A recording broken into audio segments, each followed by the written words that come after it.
My name is Mira Alvarez, and I bought my little craftsman in Seattle with blood, nights, and code. I saved every bonus and delayed every splurge until those shingles finally had my name on the title. It was mine before I met Adam, before the wedding, the vows, and the weekend brunches that felt like forever. Thanksgiving that first year should have been warm. Instead, it turned into a takeover. Adam's parents, Linda and Carlos, sat like royalty at the head of the table. "Mom, for everyone's protection, you should add our names to the deed," Carlos said, smiling like it was a favor. I blinked. The house flashed through my head, hardwood floors I refinished myself, the little herb bed by the kitchen. "I bought this before I met Adam," I said. "It's mine." Linda dabbed her lips with a napkin. "We're just trying to protect our son. What if something happens to you? He'd be left with nothing." The family chorus took over, concerned smiles, careful nods. Adam stared at his mashed potatoes like he could make the conversation invisible. He finally piped up softly, "It's Mira's house. She should decide." That should have ended it. But the pressure didn't stop. It became a thing. Phone calls, guilt trips. It's just smart planning messages. Every visit turned into a subtle auction. Gifts came with strings. Invitations turned into interrogations. I felt watched. One night, after a passive-aggressive brunch where Adam's sister made a show of helping me organize my closet, I called my realtor, Priya Shah.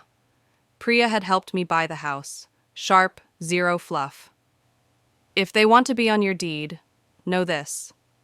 Adding a name gives them ownership rights," she said bluntly. "Any co-owner can force a partition, which could make you sell. They can borrow against the property. If they have creditors, your house could get liens. Run a check on them." Priya checked. She called back within hours. "Mira, sit down." Carlos and Linda had bankruptcy 2 years ago. Their equity was negative. Adam's brother had judgment liens. Their sister's condo was in foreclosure. "They're drowning," Priya said, "and your house is the only asset that isn't." My blood ran cold. Suddenly, the protection talk made sense. They weren't protecting Adam, they were fishing for collateral. I set a family meeting. I invited Priya to sit with us. I told Adam I wanted transparency. They showed up with smiles, thinking they'd finally cracked me. Priya pulled up the records and then the financials. "Adding names to a deed is not a donation," she said. "It's giving away a piece of legal control." When Priya displayed the bankruptcies and liens, the room changed. Adam went pale. His parents spluttered. The sister's smile faltered. For a beat, the people who'd been charming were just ordinary, desperate humans trying to climb out of a hole they'd dug. Adam stood up, and something in him shifted. I could see the confusion on his face, and the dawning horror. "You didn't tell me," he said. "I would have stopped it." "You didn't know," I said. "But now you do." The meeting ended in a mess. They left, not with triumph, but with a stack of excuses. Adam apologized that night. "I should have asked more questions. I should have protected you." We changed the locks. I hired a lawyer. And then things went sideways.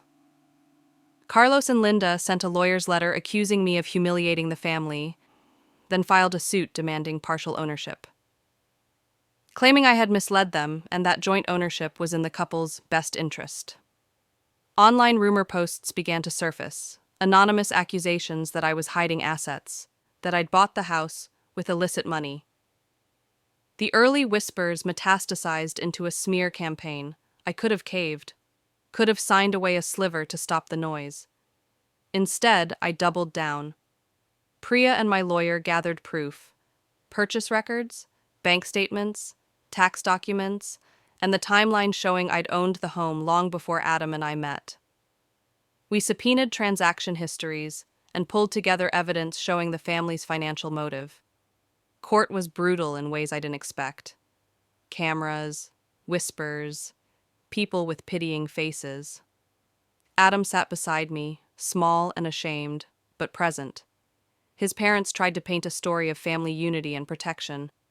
Their lawyer leaned hard on emotion, on what ifs. But emotion doesn't replace paperwork. Paperwork wins.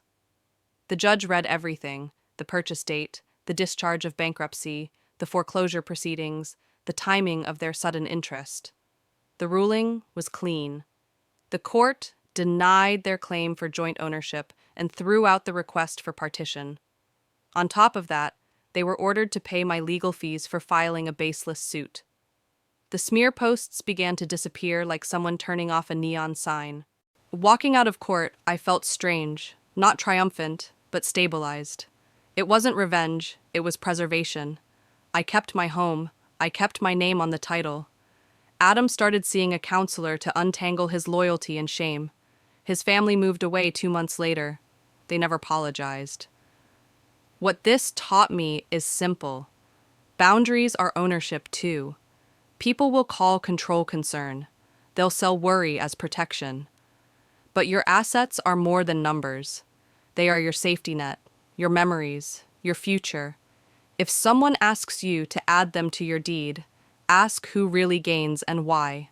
Document. Consult. Don't do it at the table with gravy on your chin. Protect what you built. And if you have to, take it to court. Evidence will speak louder than bloodlines. My house is still mine. I walk in, flip the light switch, and remind myself, the best kind of family is the one that chooses you without trying to own you.